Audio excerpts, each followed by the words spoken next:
సంపాదించాలనుకుంటే రాజకీయాలు అవసరం లేదు. సినిమా పరిశ్రమలోనే ఇంకొక 50-60 సినిమాలు చేసేవాడు ఆయన. అప్పటికే ఆయన కోట్లు తీసుకునేటటువంటి హీరో. మరి 80లో కోట్లు అంటే వాళ్ళని ఇవాళ 100 కోట్లు 1000 కోట్లు అయ్యేది. కాబట్టి అన్నగారు ఎప్పుడు కూడా డబ్బుల కోసం రాలా, తన కుటుంబాన్ని రాజకీయాల్లోకి రానివ్వాల. అన్నగారు ఎప్పుడు కూడా తన కొడుకుల్ని ఎవరిని కూడా రాజకీయాల్లోకి వచ్చి నాన్న మన కుటుంబం రాజకీయంలో ఉంది, అమ్మ నువ్వు చెల్లెలు బాబాయిలు పిల్లులు మొత్తం రండి, సహజ వనరులు ప్రకృతి వనరులన్నీ దోచుకోండి అని అన్నగారు ఏ రోజు చెప్పలేదండి. ఆయన్ని చూడాలని అసెంబ్లీ సెక్రటేరియట్ దగ్గరికి రావడానికి కూడా ఒక 2-3 నెలలు నిజంగా ఏదన్నా పనుండి, ప్రజలకు సంబంధించిన పనుండి, పిల్లల్లో ఎవరైనా ఒకళ్ళు కావాలి అని అనుకుంటే వాళ్ళ ఉద్యోగులందరితో మాట్లాడిన తర్వాత ఆయన ఓకే అంటే అప్పుడు సెక్రటేరియట్కి రానిచ్చేవారు. అది కూడా ఒక్కసారే జరిగిందండి ఆ కుటుంబంలో. చూడండి, ఇవాళ మనకి టోల్ గేట్ల దగ్గర కూడా ఎమ్మెల్యే గారు భార్య అంటే ఎమ్మెల్యే గారు లేదా ఆ స్టిక్కర్ ఉంటే చాలు మొత్తం బ్యాచ్ దిగిపోయి. ఇది రాజకీయం, వాళ్ళ రాజకీయ పరిస్థితి ఇలా ఉంది. దయచేసి ప్రజలకు ఎందుకు చెప్తున్నా అంటే ఈ దరిద్రాన్ని తెచ్చుకుంది కూడా ప్రజలే.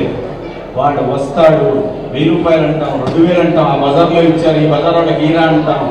వాడు మనల్ని కొనుక్కుంటున్నప్పుడు మనకెక్కడ అధికారం ఉందండి అతను పని చేశాడు పని చేయలేదు అని? ఇదంతా రామారావు గారి టైంలో లేదండి. ఎందుకు గుర్తు చేస్తున్నానంటే రామారావు గారి టైంలో ఎప్పుడైతే ఇలాంటివన్నీ లేకుండా ఎన్నెన్నో పథకాలు వచ్చినాయి, అలాగే విద్య వైద్యం అలాగే రోడ్లు ఇలాంటివన్నీ కూడా మనకి రావాల్సినటువంటి ఏవైతే ఏమంటారు ఇన్ఫ్రాస్ట్రక్చర్, ఈ ఇన్ఫ్రాస్ట్రక్చర్ అంతా కూడా రాజకీయ నాయకులు జేబుల్లోకి పోకుండా ఉండాలంటే నిజమైన నాయకులు ఎన్నుకోండి, నిజంగా ప్రజల కోసం పనిచేసే నాయకులు ఎన్నుకోండి, ప్రజలు దోచే నాయకులు కాదు. ఏదో మాటలు చెప్పి డబ్బులు సంచులు వడ్డీలు తెచ్చి 100 రూపాయలు పెట్టి 10 లక్షల రూపాయలు సంపాదించుకునేటటువంటి నాయకుల్ని దయచేసి ఎంకరేజ్ చేయకుండా, ఏ పార్టీలో ఉన్నా కూడా ఎంకరేజ్ చేయకండి దయచేసి నిజమైన నాయకుల్ని. ఎందుకంటే ఈ మహానుభావుడు పేరు చూస్తే కొన్ని 100ల మంది రాజకీయ నాయకుల్ని రూపాయి ఖర్చు పెట్టకుండా, రూపాయి తీసుకోకుండా మహానుభావుడు ఎంతో మంది రాజకీయ నాయకులు తీసుకొచ్చారు. ముస్లిం సోదరులు కూడా, నిజంగా ముస్లిం సోదరులు ఎంతమంది ఉండేవాళ్ళు రాజకీయాల్లో, అది కూడా ఈ మహానుభావుడు క్రెడిటే. ఆయన తీసుకొచ్చాడు, రాజకీయాల్లో పెద్ద పదవులు ఇచ్చాడు ఆయన మహానుభావుడు. సో ఇలాంటివి మన చేతుల్లోనే ఉందండి మన సమాజం. నాకేంటంటే ఇక్కడికి వచ్చినప్పుడు చూస్తే నాకు అనిపిస్తుంది, చూడండి మన ముందు తరం వాళ్ళు ఇంత పెద్దది కడితే ఈ తరానికి వచ్చేసరికి చూడండి ఎలా ఉందో. ఇది మన సమాజం, నేటి సమాజం ఇది. దీనికి కారణం ఎవరు? మనమే దీనికి కారణం, ఇంకా వేరే ఎవ్వరూ కాదు. దయచేసి డబ్బులకి 2 రూపాయలు, నిజంగా 1000 రూపాయలు 2000 ఇస్తే వాడు రోజుకు 2 రూపాయలకి 4 రూపాయలకి కొనుక్కున్నాడు. ప్లేట్ బజ్జీలు కూడా రాదు. దయచేసి డబ్బుతో రాజకీయం చేసేవాడిని ఎంకరేజ్ చేయకండి, నిజంగా పనిచేసేవాడిని ఎంకరేజ్ చేయండి. లేకపోతే మీ పిల్లలు మీ మనవాళ్ళకి భవిష్యత్తు ఉండదు, ఒకరినొకడు పీక్కొని తింటది. ఇలాంటి వాటికి దూరంగా ఉండాలంటే కనీసం ఈ తరం మేల్కొని చొక్కా పట్టుకోండి.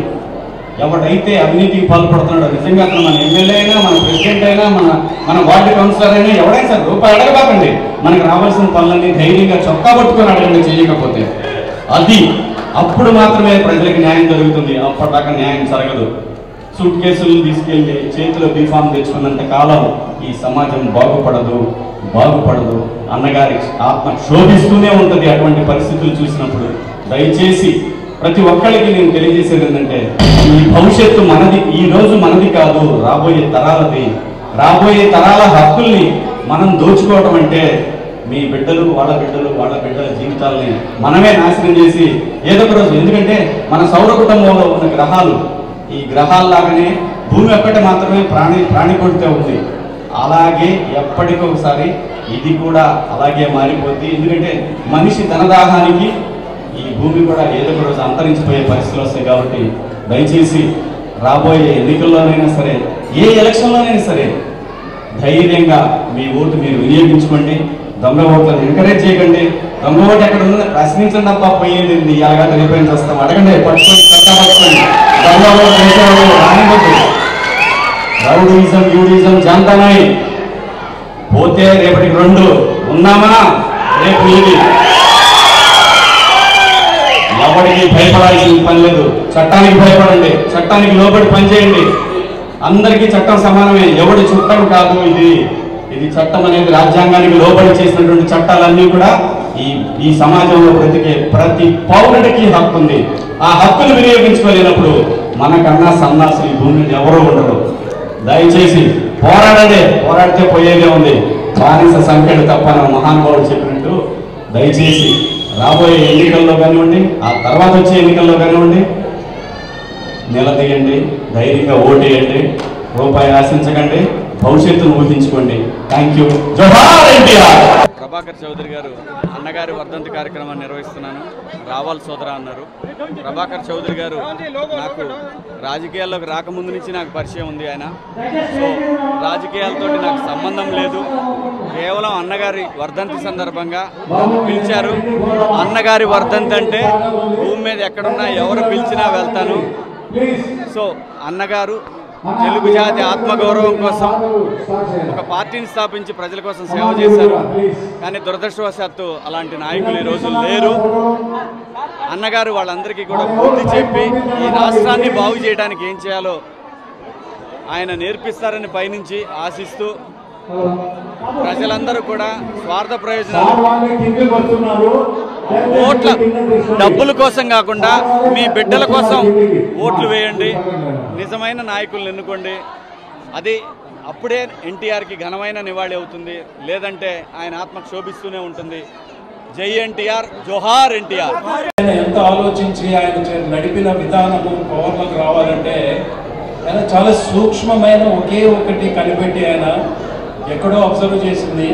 అవమానం జరిగింది, ఏదో జరిగింది అబ్జర్వ్ చేసుకుంటూ ప్రజలు నష్టపోతుంది చూస్తూ వాళ్ళందరికీ నేను ఏం చేయగలను, ఎలా చెప్తే అంటే లాజికల్గా అంటారు ఇంగ్లీష్లో, అంటే దాన్ని లాజికల్గానే ప్రొసీడ్ అయితేనే వీళ్ళని ఆకట్టుకోగలను, అప్పుడే నేను చెప్పింది వింటారు అని ఆలోచించి ఆయన దేనితో మొదలెట్టాడు. ఆయన ఆంధ్రుల అభిమానం, తెలుగువాడి అభిమానం, తెలుగువాడి గొప్పతనం, తెలుగు అనేది ఒక లాంగ్వేజ్ అనేది ఉందంటూ ప్రజల్లో చైతన్యం చేసి వాళ్ళ హృదయాలను ఓపెన్ చేశారు. ఆయన ఎప్పుడైతే మనలో ఒక గుర్తింపు తీసుకురావడానికి ఒక నాయకుడు వస్తున్నాడు, మనని గుర్తించి మన ఉనికినే ప్రపంచానికి చాటి చెప్పే నాయకుడు వస్తున్నాడు, అలాంటి నాయకుడు మనకు వచ్చి మంచి చేస్తాడనే నమ్మకంతో ప్రజలందరూ ఆయన తీసుకొచ్చి కూర్చోబెట్టారు.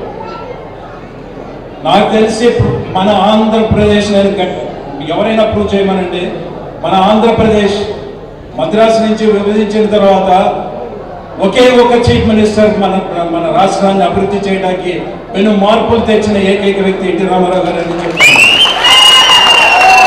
నేను ఒక పార్టీ పరంగా చెప్పలేదు, కావాలంటే మీరు హిస్టరీ తెలియదు చూడండి. చాలా మంది ఒకళ్ళు ఆరంభించింది ఇంకోటి కంప్లీట్ చేస్తారు, ఇంకోటి చేసింది ఇంకోటి కంప్లీట్ చేస్తారు. కానీ ఆయన కొత్త విధానం, కొత్త పద్ధతులు, అంతకుముందు ఏ చీఫ్ మినిస్టరు దాన్ని ప్రపోజ్ చేయని పద్ధతులన్నీ అనూహ్యమైన మార్పులు తీసుకొచ్చి అడ్మినిస్ట్రేషన్ కెపాసిటీ ఆయనలో. ఆయన ఒక సంచి క్రాస్ బెల్ట్ వేసుకుని ఒక సంచి వేసుకున్నాడు అంటే ఒక bag, is a chartered accountant.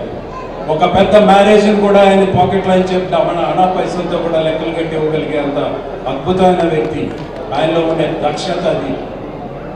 మా మేనమామ గారిని ఆయన దగ్గర ట్రైనింగ్ అవ్వమని చెప్పి ఎల్వి ప్రసాద్ గారు ఆయన దగ్గర పెట్టారు. ఎందుకంటే చార్టెడ్ అకౌంటెన్సీ అనేది అవసరం లేదు, అకౌంట్స్ నేర్చుకోవాలంటే రామారావు గారి దగ్గర పనిచేయమని అక్కడ పంపించారు. సో అలాంటి వ్యక్తి మనకి చీఫ్ మినిస్టర్గా వచ్చి ఎన్ని మనం పెను మార్పులు తీసుకొచ్చారని అందరికీ తెలుసు. ఏమైనా కానీ నాకు ఇక్కడికి వచ్చి మీ అందరినీ చూసి మీకు ఇది చెప్పగలిగే అవకాశాన్ని కల్పించిన ప్రభాకర్ చౌదరి గారికి నా ధన్యవాదాలు.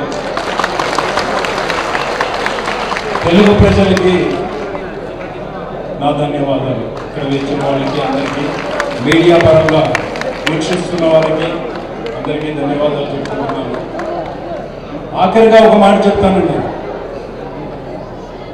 వైజాగ్ నుంచి విజయవాడ వరకు ప్రత్యేక తరగతి హోదా గురించి పోరాడదామని చెప్పి ఎవరో పిలిస్తే సినిమా వాళ్ళకి బాధ్యతలు లేవా అని రెచ్చగొడితే నేను వస్తున్నాను, నేను ఖర్చు పెట్టుకుని నేనే వస్తానని ఫ్లైట్లో వెళ్ళి అక్కడ ఒక ఉద్యమానికి మేము బయలుదేరాము. ప్రతి కాలేజీకి వెళ్ళి పిల్లలకి అందరికీ చెప్పాను, తిట్టాను, పిచ్చి తిట్లు తిట్టుకుంటూ వచ్చాను. మీకు సిగ్గు నీతి మానవ రోషం ఏదన్నా ఉంటే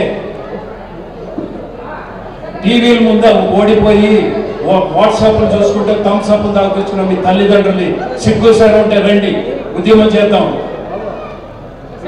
ఒక జల్లికట్టు అనే క్రీడ, ఆ క్రీడ కోసం 1,00,000 మంది ఏమన్నా అక్కడ మెరీనా బీచ్లో చేరితే అప్పుడు రాజకీయవేత్తలు సినిమా వాళ్ళు వచ్చారు.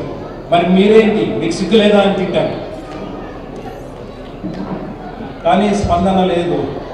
రాజమండ్రి ఒక కాలేజ్ యజమాని ఏమన్నారంటే, ఆంధ్ర ప్రజలకి వండి పెడితే తినడానికి వస్తారు, ఏదైనా పంచితే తీసుకుంటానికి వస్తారని, మీరు వెళ్ళిపోండి సార్, మీ డబ్బు మీ సమయం ఎందుకు కేటాయిస్తున్నారు అని చెప్పి ఆయన నాతో అన్నాడు. ఇది ఆయన అన్నమాట నిజమో అబద్ధమో పక్కన పెడితే, ఇక నుంచైనా మన తెలుగు ప్రజల్లో ఒక ఉద్యమం ఏదైనా సాధించాలంటే ఏకంగా పార్టీలకు అతీతంగా, తర్వాత మన రిలీజియన్స్కి, కులాలకి, మతాలకి అతీతంగా అందరూ కలిసికట్టి ఐకమత్యంతో పోరాడితే ఏదైనా సాధించగలుగుతాం. సో అది మీలో రావాలనే కోరికతోనే ఇది చెప్తున్నాను. ఒకవేళ నేను అలా మాట్లాడినందువల్ల తప్పు అనిపిస్తే నన్ను క్షమించండి.